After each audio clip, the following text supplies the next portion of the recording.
Putin was threatening Europe with war again. So what would be your message for him today after these threats? I'm not going to react to every thing Putin is saying. We have seen him in military clothes, dressed like a soldier at the front, but not at the front. It was quite far from the front the day before yesterday. So no, I'm not going to react to everything.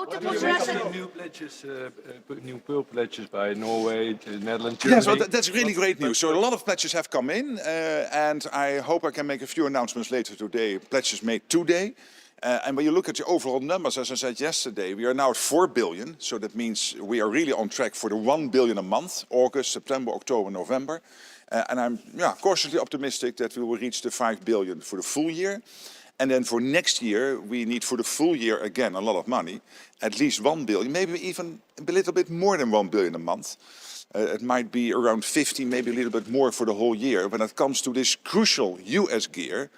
So this is offensive and defensive, including interceptors for the air defense systems, crucial to keep Ukrainian civilians and civilian infrastructure safe.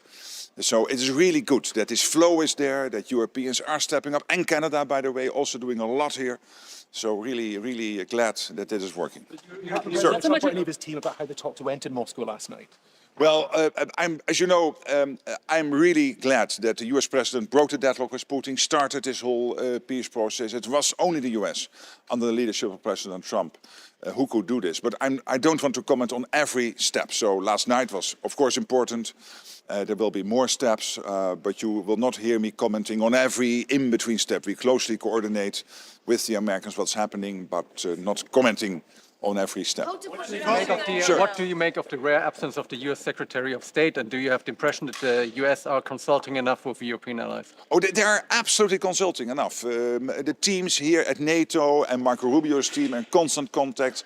I myself in constant contact with the Secretary of State.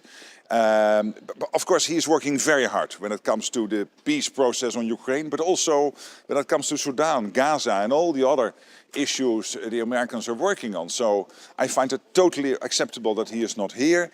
Chris Lendau is here, the Deputy Secretary. I had dinner with him last night, and he will be really great at the table. So let's not look into more than anything there's there. How would you comment on corruption? Bit louder, bit louder. Corruption cases and scandals in Ukraine. Kaja Kallas this week said that trust is important, even important during war times, but nothing should tint the European way of Ukraine. So what is your position about it? No, I mean, I commented before that, of course, when corruption takes place, that it is important, and these corruption cases emerge, that the Ukrainians deal with it. And they are dealing with it. I think the Ukrainian president is taking all the necessary steps to root out corruption.